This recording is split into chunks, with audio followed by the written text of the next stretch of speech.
Begin by pressing the plus sign on the top left corner of your course page. This will allow you to create a content area or a link to your content area on your left navigation bar. So let's select Content Area. You will then be prompted to add a name to your content area.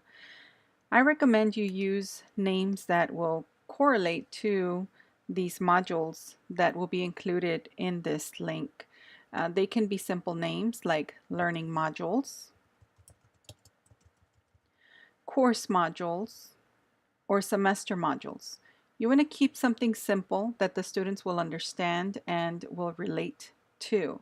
If they don't understand what the link describes, if they don't understand the word modules or learning modules, then they will not find the need to go into those modules, or they may not know that their assignments for the rest of the semester will be contained within this particular link. You also want to make this link available to users. So we want to select Available to Users, and then you will click on Submit. Once that link is submitted, you will see that it shows up down at the bottom of your navigation bar. If you hover over it, you can go to the left side where you see the double-ended arrows. You can click and drag and place that in the desired location. I will place it underneath Homepage. Once that link is there, you can click on the link and you will see that a content area will appear on the right side. It is now time to add your content. Here is where you add all the modules that will be covered throughout the semester or throughout your session. We begin by going to Build Content. In the Build Content link, then you want to go all the way down to Learning Module.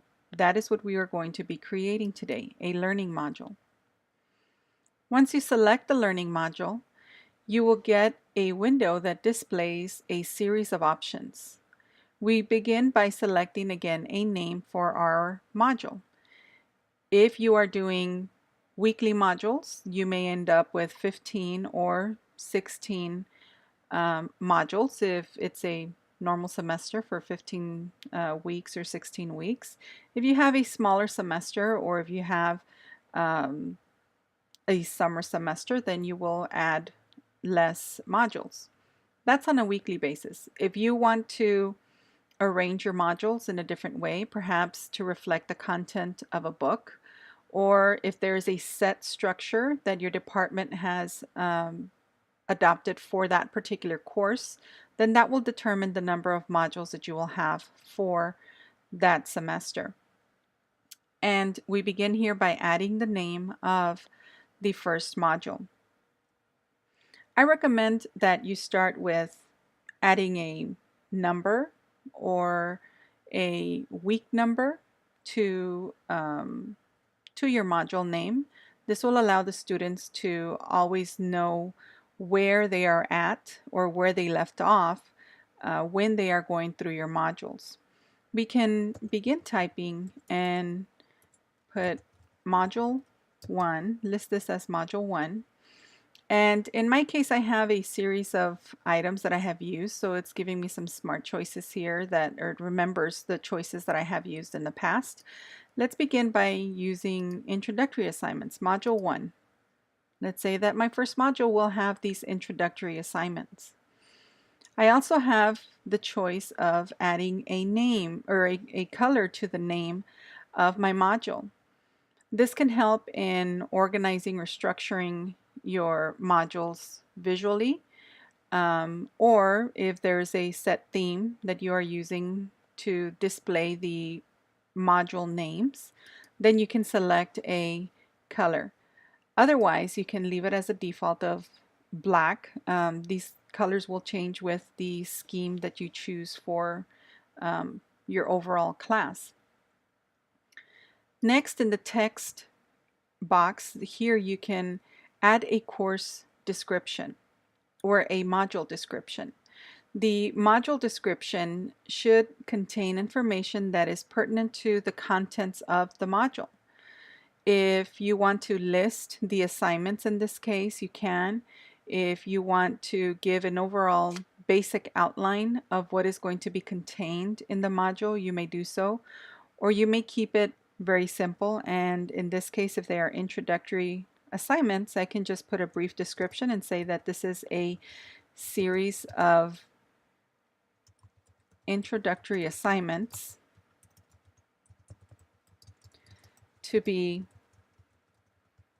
completed during the first week of class. This is usually when students are still trying to get their schedule set, buy books, meet with the instructors. All kinds of things are going on at this point. So I like to have a set of introductory assignments after we first meet. That can include a syllabus quiz or some other sort of activity, maybe something on the discussion board. There's different things that you can add to this module. But again, you may not have an introductory assignments module. So whatever is contained in your particular module, that is what you can add here in the description. Next, you will notice that you have several module options. Here you can choose whether you want your module to be enforced in a sequential manner, meaning that the student must complete the first module to move on to the next module. If you don't want them to have access to the upcoming module, then I would enforce the sequential order of viewing this. That means the student must complete the steps or the assignments, the lectures, the readings, all the objects that you have within this module in a particular order. If that is what you choose, you can, if that's what you want to see in your module or in your student's work, then you would enforce sequential viewing. If you want the students to view everything at once and all the modules, and it is not necessary for them to complete one particular assignment before they move on, then you would want to leave it at no, to not enforce sequential viewing. You can also choose whether you want to open a new window for your students to view the content. Standard options include the permissions that you want to have set for your students. Do you want them to see the content? You can choose to have the module not viewable or contents of the module not viewable to students. Say that you are editing your assignments, you are going back and adding more resources, and that module is not yet ready for the students to view, then you can select no. You can also select the number of views, or to track the number of views that your module is getting from the students. If you want to see if a student is being active in your course and being active in this in these modules and viewing the modules and getting the work done, this would be a good idea to have selected. If there's a particular time restriction that you want to set for this module, perhaps you want the module to display at a certain time. If you have a schedule set, you can set for your modules to open and deploy on a scheduled time. Say maybe the weekends and every Sunday morning or Sunday afternoon is when you're going to want that particular module to display. And so you would set the time of when you want it to display after. So you would click on the calendar. It would show you or ask you to select a date, particular date, and you would also select a particular time that you would want that module to be made available to the students. You can also limit the time that you want them to see this module. So it can be maybe a week that you would want them to see it. So you would display until, and then the module would close. Now be very careful with this, because the assignments will also not be available if the module is closed at that time. So any content that you have in there will not be displayed to the students. Those are the choices that you have under these standard options and viewing options.